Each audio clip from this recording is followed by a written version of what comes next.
Hey everybody, Cage here. Got these new scopes in my lab right now, so we're going to turn one on.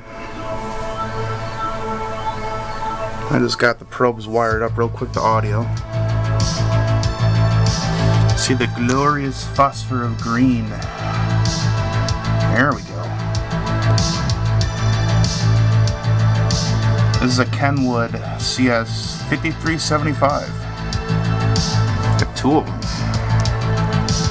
One for parts, one that works. Let's speed a little bit.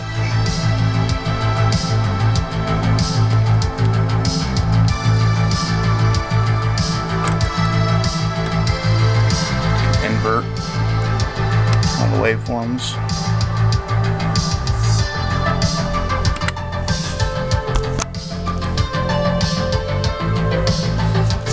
Pretty good display. Scale illumination. Focus is set pretty good. Intensity.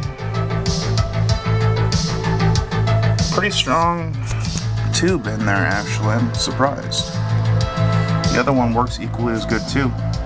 This one actually has a few issues I have to go inside, and maybe a couple capacitors might need to be replaced. This one seems bang on. Always love getting new lab gear for my little hobby engineering projects I do. Can't thank this guy enough here in town for basically just giving them to me, donating them. So thank you, thank you, thank you.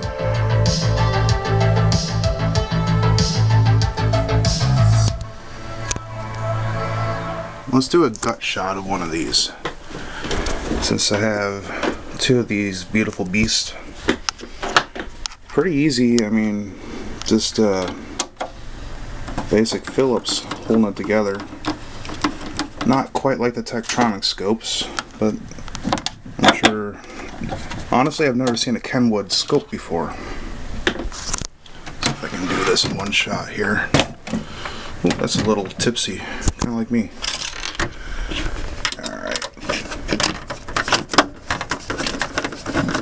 I'm going to see this for the first time just like everybody else. Oops. Knock over my soldering iron while I'm at it too. I'm eager. Come on. See what we got going inside of these things. So once again, just to reiterate, this is a Kenwood CS-5375,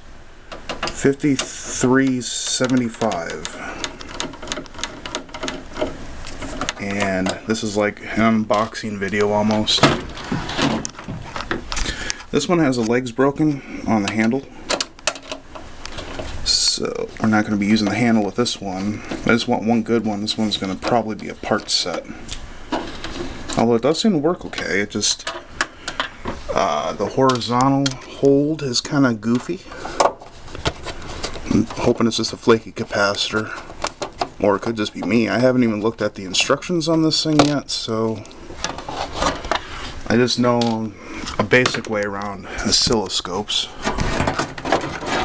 Oh, I think we got it.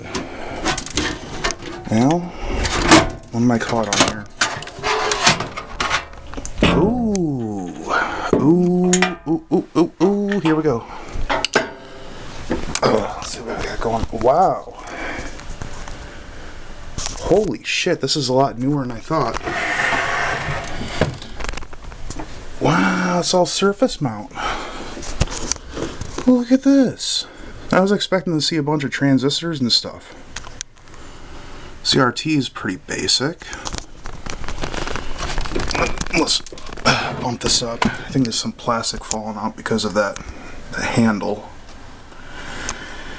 So the CRT is pretty much old school driver circuitry. We got our tube, our I believe, is that electrostatic? I think it is. Although it looks like it has a coil. That might be for degaussing or degaussing, however you say it. Wow, okay, I'm kind of surprised now. So that's all. Good God, if I ever have to repair this thing, I'm screwed. This is all surface mount. Let me get my flashlight. Jesus, look at that. Wow. I know, I'm just kind of flabbergasted right now. I was not expecting this to be like this on the inside. I was expecting it to look much older. Huh. So this is all just input stages. This is a 3-channel oscilloscope, by the way, which I'm surprised because I've never seen a 3-channel oscilloscope. Usually they're 2-channel, quad-channel, or whatever. This one's a 100 megahertz model, so it must have been one of the better ones they had back in the day. On the back here, is basic stuff we got going on. EIC plug, IEC, whatever, I think it's EIC, IEC, something like that. You change the voltage. I don't know what this is for. It's not to put your probe. Ground strap maybe? For alligator clips? I'm not sure. Somebody could tell me. Got Z-axis input. 42 volts, peak max, channel 1 output. I'm not sure what that's quite for. Wow, this is kind of amazing to me. The power supply in here is pretty beefy looking. That's like a power supply I'd see in a stereo. I don't know what that outputs. I got a bunch of power supply stuff down in there. I can't really see. I can take the flashlight, but I don't think I'm gonna. Nah, I can't really. Well, I see the warning. That's for more than likely the what is it, the anode on the screen. Whatever the hell the high voltage is called, I forget. I think I'm right. It's been a while since I worked with cathode ray tubes or anything quite like this in a while. This was made supposedly in 1997. So pretty high tech for 97. And for Kenwood too. Got a Toshiba. Let's see here. Oh, the light's not helping. 150. Wanna zoom in? Yeah, damn camera. It's a 150 JKM31. So that's the tube. I want to say that's electrostatic, but that can't be yoke coil. That's got to be degaussing, I'm pretty sure. Okay, cool. Well, got 2 of them now in my lab, so I got a spare. You never have enough oscilloscopes, my silly scopes. So anyways, thanks for watching. If you have any information about these models, know anything that I probably definitely do not know because these are new to me, feel welcome to drop me a line. Let me know if you've used these before, because these came from a college, a local college, and kind of curious what the lifespan on these things are, and if people have had issues diagnosing any problems. I would guess issues probably show up here first. So let me know.